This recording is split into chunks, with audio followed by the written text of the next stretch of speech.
viewers, you are welcome to Lead Tutor. This is our online class where we learn some foundational topics in some core science subjects. Today we are looking at some exercises under indices. And if you have been following our channel, the last video was solely on indices. We treated the laws and were able to look at some simple questions. Today we want to look at further exercises on indices, and please do follow us, as our habit is we do some and we leave some for you viewers to also try. So we have some questions here and I will start solving now. Now we start from number 1. Simplify the following. 64 raised to power 1 over 2. Now the 2 here is root, the 1 is power, the 1 at the numerator is power. So what we are simply going to do here is to take the square root of 64. And the square root of 64 is simply 8. That is number 1. So I'm going to leave number 2 for you viewers. You just take the 4th root of 16 and put the answer in the comment section. Let's go to number 3. Question number 3. We have this cube root at the denominator here. But if you observe, we have negative power. And from our law, we said here that when you have negative power, this negative sign will become 1 over here. So the base number we have here is also 1 over 8. So we're going to have something like 1 over 8. So as our custom is in mathematics, when we have something like this, we just throw away the first number at the top, then we turn the one below upside down. This 1 over 8 becomes 8 over 1, and that is 8. Of course, that is 8. And we still put raised to power 1 over 3. So we only take cube root of 8. 8 over 1 is 8. So cube root of 8, and that is cube root of 8. That is 2. So you multiply 2 times 2 times 2, and that will give you 8. So I'm going to leave number 4 for you viewers to try. Let's come to question number 5. Question number 5 is given in mixed fraction. You can see 2 number 1 over 4. So we take it to improper fraction now. So I say 2 times 4, 8 plus 1, 9. So we're going to have 9 over 4 raised to power 3 over 2. So this is power and this is root.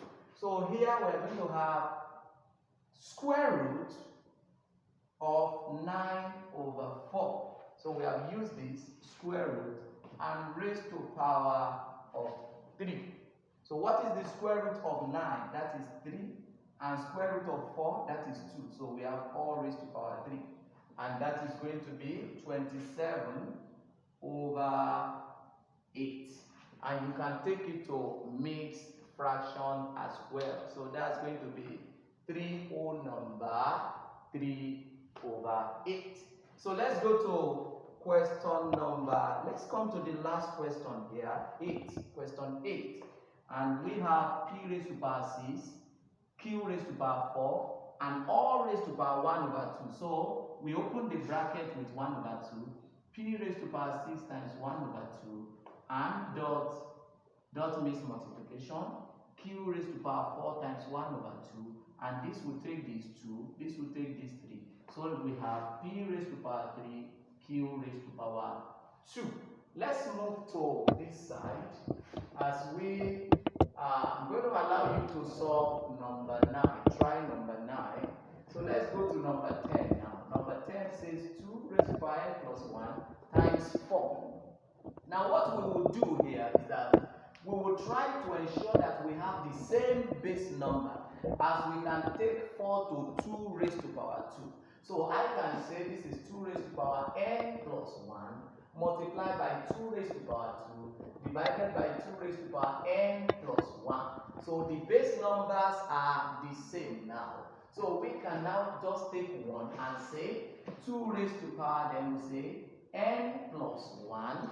So plus 2 and minus n plus 1. So this negative sign is going to work for both numbers in the bracket now, so that we will have 2 raised to power n plus 3. Now this is 1 plus 2, 3. N plus 3 minus n, and plus minus is going to be minus 1. So that at the end of the day, this n minus n will cancel, and we have 3 minus 1, that is 2. So we have 2 raised to power 2, and that is 4. So let's solve the number 12 here. So you can try 11 and put your answer in the comment section. So number 12, when you have question like this, you will try to solve each variable here. You can see a raised to power 3. We also have another a raised to power 6 here. We have a below raised to power 4, a raised to power 9. So all a's are the numerator together, all b's together, and we do the same thing at the denominator. So because it's going to be a quick video, let's try and solve. So we're going to have a raised to power, let's take the constant number first, the 2. So 2a raised to power 3, that is this. Let's come for the next a here. Dot a raised to power 6. Then these are the 2 a's we have. So let's come for b. Dot b raised to power 2 and dot b raised to power 1. Dot means multiplication. Don't forget this. So we'll come to the denominator. We have 5. Then the a's are 4 and 9. So a raised to power 4 dot a raised to power 9, and the b now, b raised to power 7 dot b raised to power 3. So we can proceed by joining the a's together. So we have 2a raised to power 3 plus 6, 3 plus 6. Then we move to b, that is b raised to power 2 plus 1, and all over 5a raised to power what? This will be 4 plus 9, alright? So 4 plus 9, and we pick b together. B raised to power 7 plus 3.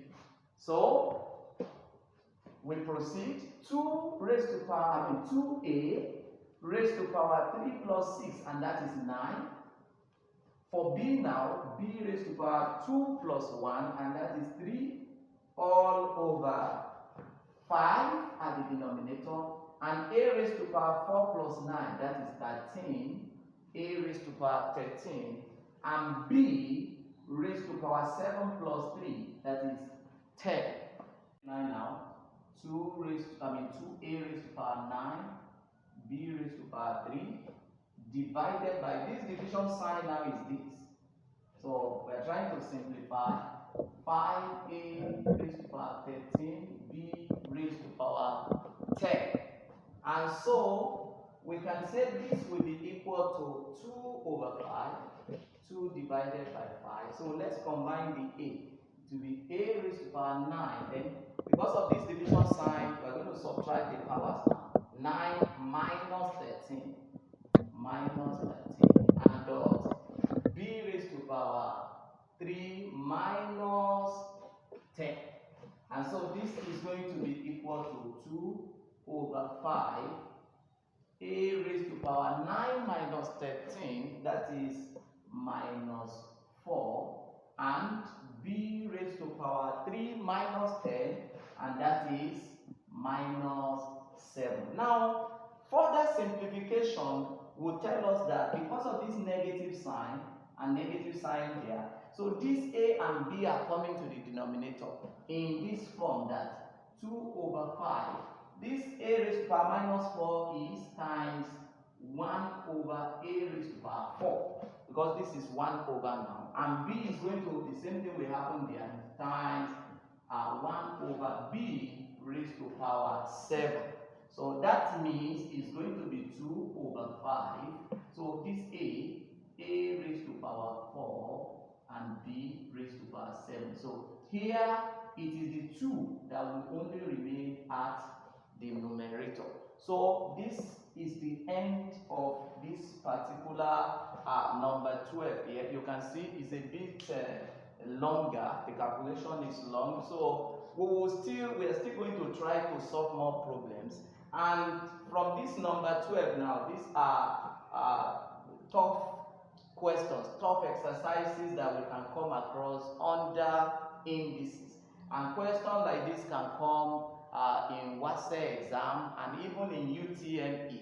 So I want to encourage you viewers to also try and solve those problems that we left undone. So, and as we do that, we begin to improve. The more we solve these questions, the more we improve. See you in the next class. Thank you for watching.